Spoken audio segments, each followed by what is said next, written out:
de mémoire d'organisateur, on n'a jamais eu autant de monde que ce soir.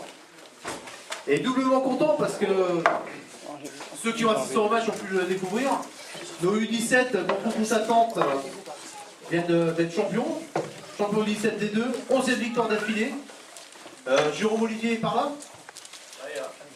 Jérôme Olivier, grand marabout magicien, il peut vous assurer qu'au mois de septembre, le truc il n'était pas gagné. Hein. Loin de là. Mais je pense que vous pouvez les applaudir parce qu'ils ont fait une super perte. Un peu moins, mais ça y est, c'est un peu moins. Donc ce tournoi U17, 4e édition, on commence à prendre de l'ampleur. Prendre de l'ampleur, pourquoi? C'est un tournoi qui a été, on va dire, la genèse, l'idée première, c'était Laurent et Philippe, qui il y a 4 ans, au retour d'un tournoi à Cognac, après avoir bu des litres de cognac, Schweppes, machin, des trucs comme ça, dit tiens, pourquoi on ne ferait pas ça à Rossignol? Et comme moi, dès qu'il y a une idée un petit peu saugrenue, je saute dessus, on est parti là-dessus. Et par contre, l'idée qu'on voulait donner au tournoi, c'était que les équipes qui viennent chez nous puissent rivaliser avec d'autres équipes, chose qu'ils ne pourraient pas faire sur des grands tournois style Montaigu, Beauvoir, Saint-Jean-de-Mont et des centres de formation. Donc l'idée, c'est vraiment faire quelque chose de festif, à tel point que c'est festif que le dimanche, où il y a les matchs de classement, il y a un concours de célébration des buts, c'est-à-dire que l'équipe qui fait une célébration de but la plus originale remporte un trophée. Ce qui fait que l'équipe qui a pris le but prend pas ça pour du champagne. Donc on reste vraiment dans quelque chose de très très festif. D'ailleurs, il n'y a pas grand chose à gagner. Hein. Des casquettes, je sais pas. Voilà.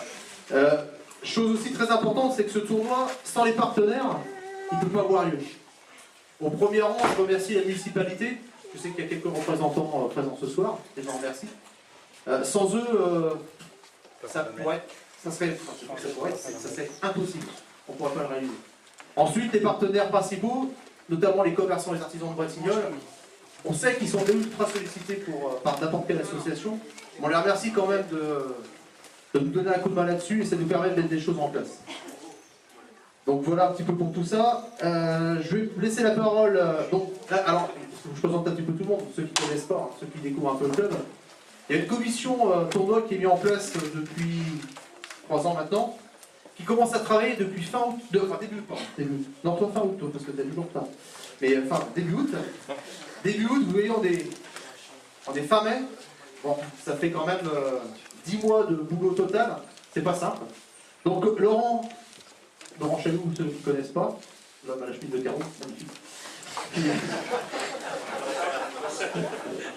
Responsable de l'hébergement, Philippe Sansoin, on va dire cheville ouvrière et responsable de la torpille sportive, Fred Tatillon. Claude Bridonneau, alors attention, trésorier, secrétaire, extrêmement rigoureux, dès qu'il y a des sous qui remontent, il est content, dès qu'il n'y en a pas, il est pas content. Charles Dulieu et David Fusier, ici présents. Alors David, c'est plus jeune. Charles, c'est responsable de la partie restauration. Enfin, Charles, chapeau de plus, il donne des conseils à David, comment cuisiner des œufs mayonnaise, des trucs comme ça. Donc voilà. Donc ensuite, Bob, responsable des bénévoles et des arbitres. Très important. On en dit, c'est David. Ça se passe bien, il y aura 10 arbitres par jour, 10 le samedi et 10 le dimanche. Donc des arbitres officiels, on a voulu ça pour donner un peu de crédibilité au tournoi et qu'il n'y ait pas de protestation possible. Voilà. Donc je vais laisser la parole à Laurent qui va vous dire un petit mot sur l'hébergement. Gros dossier. Pas mal. Donc voilà, je passe la parole. Merci Christophe. Bonsoir. Donc l'hébergement c'est assez simple, enfin c'est simple. On a quand même pas loin de 220 joueurs à loger. Donc je remercie quand même les Gâtinais qui nous réservent quand même un an en avance les logements. Le camping de la Trévière, Châteautel, qui nous propose des mobilos cette année, donc c'est sympa de leur part, de venir nous voir. Et puis donc on a aussi la colonie de Saint-Denis à Saint-Hilaire. Donc je les remercie d'avance, hein, parce que c'est pas facile de trouver quand même les logements pour vraiment retenir les écolos. Et ils jouent bien le jeu. On avait actuellement la colonie de Sainte-Marie, mais dommage, on a décalé le tournoi d'une semaine et la semaine le week-end était pris. Mais par avance, il m'a déjà dit qu'il réservait pour l'année prochaine, il préférait que ce soit pour nous que pour les autres. Donc je les remercie d'avance. Voilà, on y arrive quand même. Merci Laurent. Très très, ouais, c'est vrai que... hein. On applaudit Laurent quand même.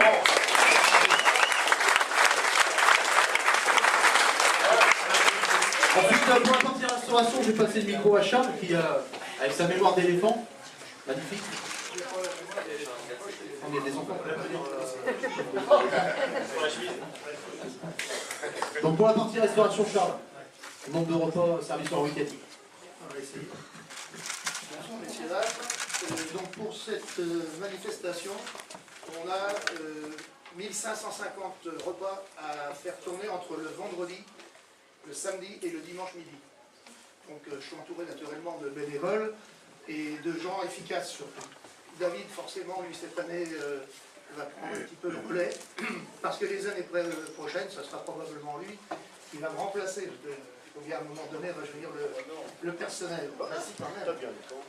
Alors, donc, en détail, ça vous donne 170 personnes le vendredi soir, étalées sur on ne sait pas combien de temps. Ouais. Le samedi matin, on retrouve 170 personnes, le samedi midi 320, le samedi soir 290, le dimanche matin 280, le dimanche midi 320. Voilà, plus les personnels naturellement qui œuvrent au sein du club, qu'il ne faut pas oublier dans cette affaire. Voilà, à part ça, je n'ai pas grand chose à vous dire, on essaye de faire des menus le mieux possible, on saura le résultat qu'après. Voilà, merci beaucoup.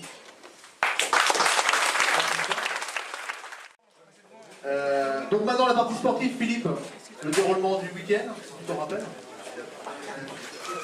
Partie sportive, alors qu'est-ce que déroulement du tournoi, présentation des équipes.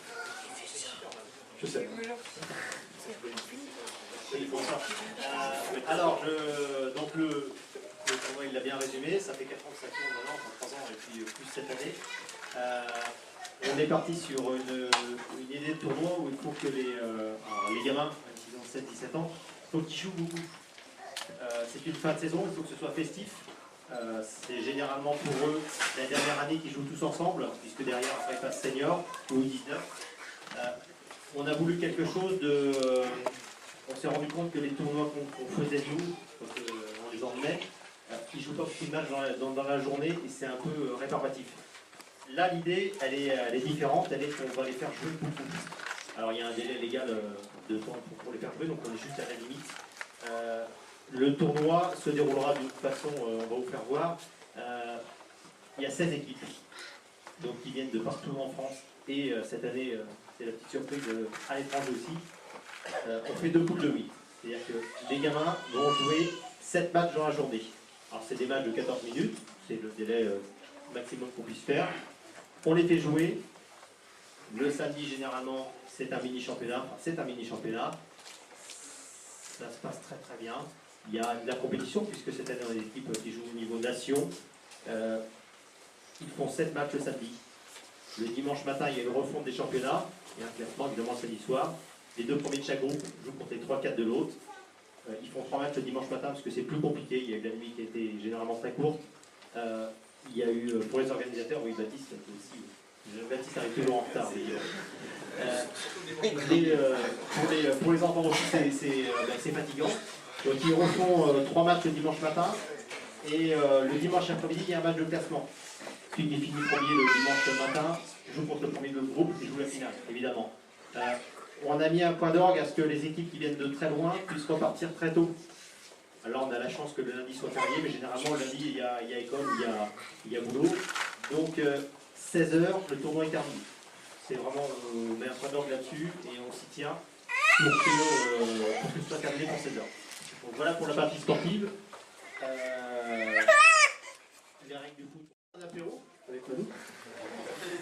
Il dit tiens, je fais des trophées pour le surf. C'est vrai, en bois flotté pour le surf. Et on s'est dit, pourquoi pas mettre ça tous les ans en jeu. Donc, pas dire. Rien. Vous pouvez applaudir. Hein.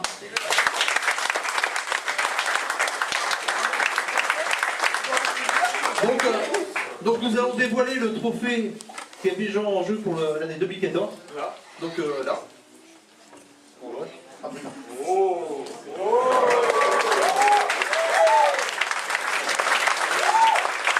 Alors, pour ceux qui sont loin, Manu il tient beaucoup. C'est pas la motachère, c'est l'Argentine. Voilà. Faut pas c'est récent, hein. Ça, on fait ça. Donc voilà, on rigole, mais Donc voilà ce qui va être mis en jeu et l'équipe repart avec. Et donc l'année prochaine, on en mettra encore un autre. Donc les gars, et le trophée cette année est offert par Thierry Richard, qui est là. Voilà. On vous remercie beaucoup pour ce geste.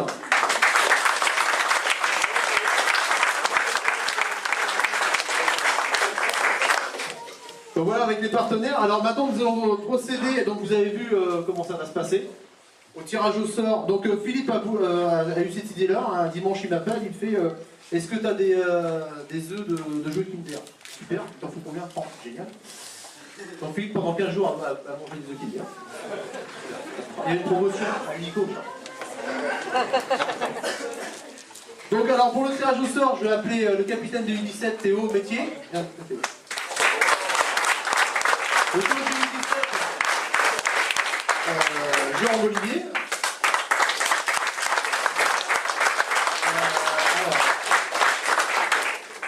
Frédéric Fouquet, partenaire de la mairie, s'il te plaît.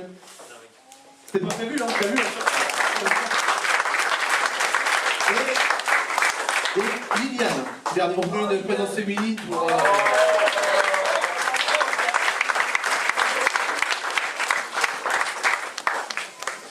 Comment ça se passe?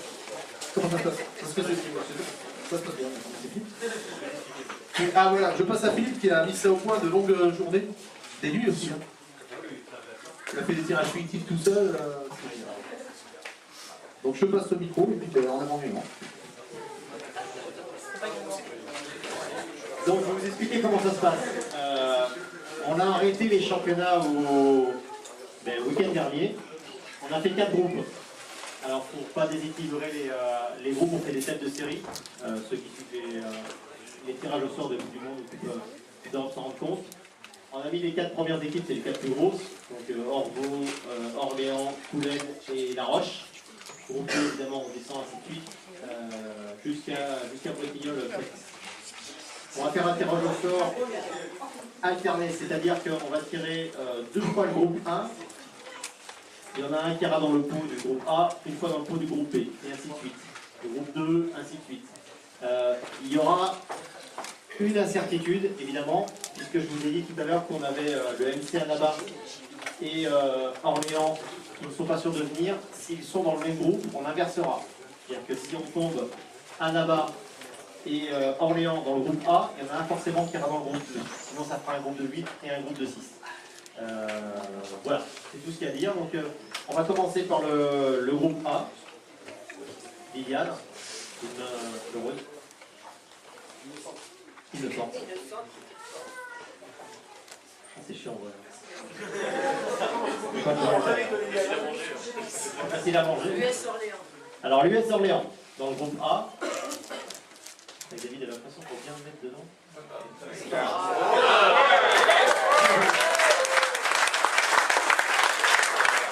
Il y a la deuxième pour le groupe B. Alors c'est quelque chose que d'habitude on faisait, je dirais, sur le coin d'une table un soir en pleine réunion, et je pense que c'est bien de le faire ensemble. Alors JS Coulennes, dans le groupe B.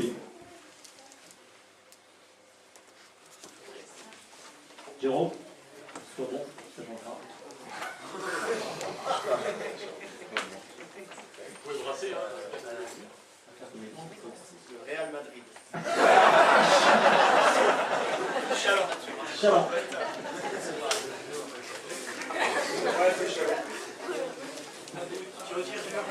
Une autre.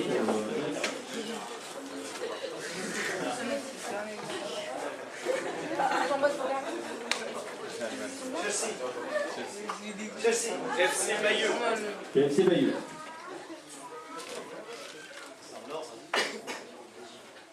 Le groupe 3. Fred.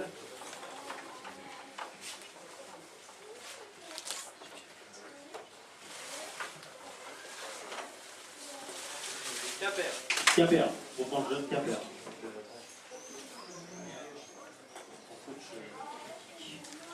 Le 3.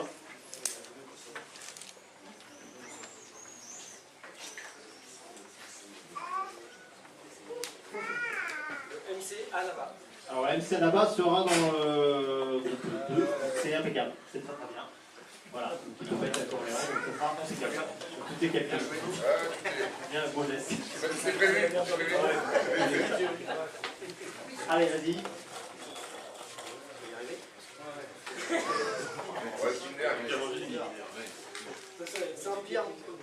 Là, c'est Saint-Pierre-Montfaubourg.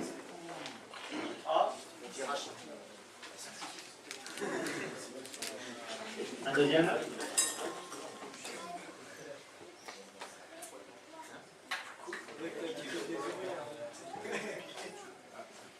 Avenir au Nice. Le FC Avenir à Nice. C'est à côté de La Rochelle pour ceux qui pas.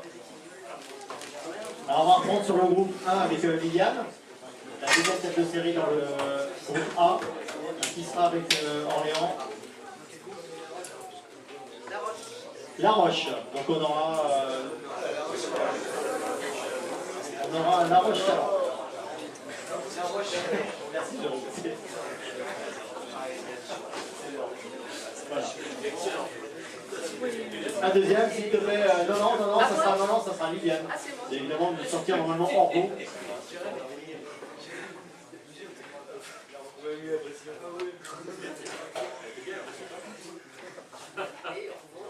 En beau, dans le groupe B. Donc pour La Roche et Chalon, généralement ce sont des derbies. Dans un tournoi, c'est toujours très très tendu. Ça avait été très tendu l'an dernier. Bon, ben, ça sera encore ça. Dans le groupe 2, Jérôme, c'est bon.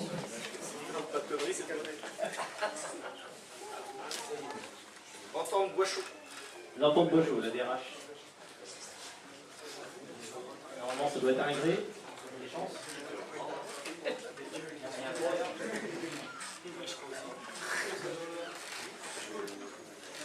FC Agré. FC Agré. Allez, le troisième pad.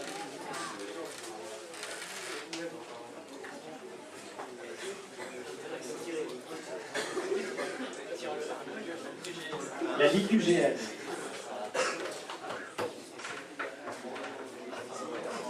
On va voir Saint-Denis.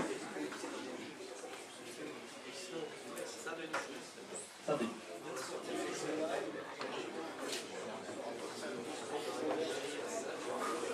Allez, à toi, normalement. Sors de Warly.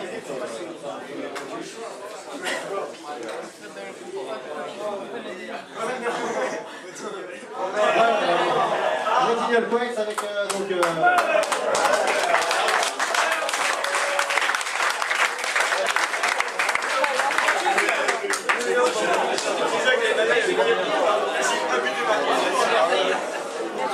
toi, Harry.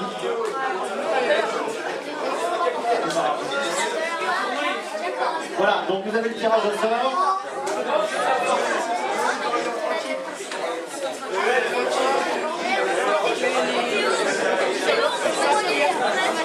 Ça fait réagir, c'est bien, donc il y a un groupe A, à mon avis, plus relevé que le groupe 2.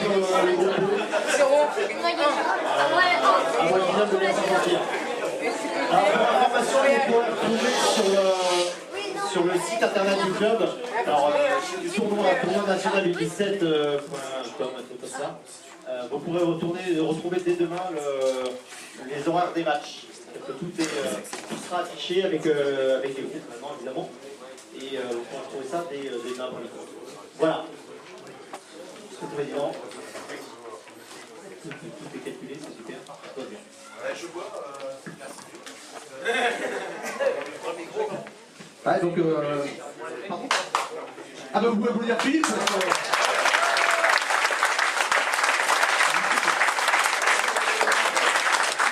les jeux, on est dedans, on regarde pas. Maintenant avec une...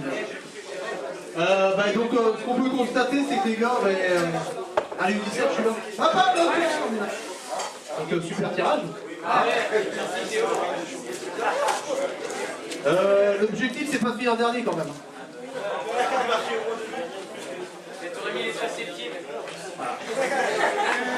Donc ceci étant fait, on tient parfaitement le timing. Je vous avais dit 3/4 d'heure, on a commencé 10 minutes en retard. À moins que Philippe a des précisions à ajouter. Notamment la durée des matchs, on peut dire, c'est 14 minutes par match. Voilà, non, c'est bien, pour ceux qui n'avaient pas écouté. Moi j'étais pas là, je discutais. Hein? Ah, Philippe a quelque chose à dire, je savais qu'il y avait un truc à dire. C'est une voiture en rampe, je sais. Bon, des choses hier.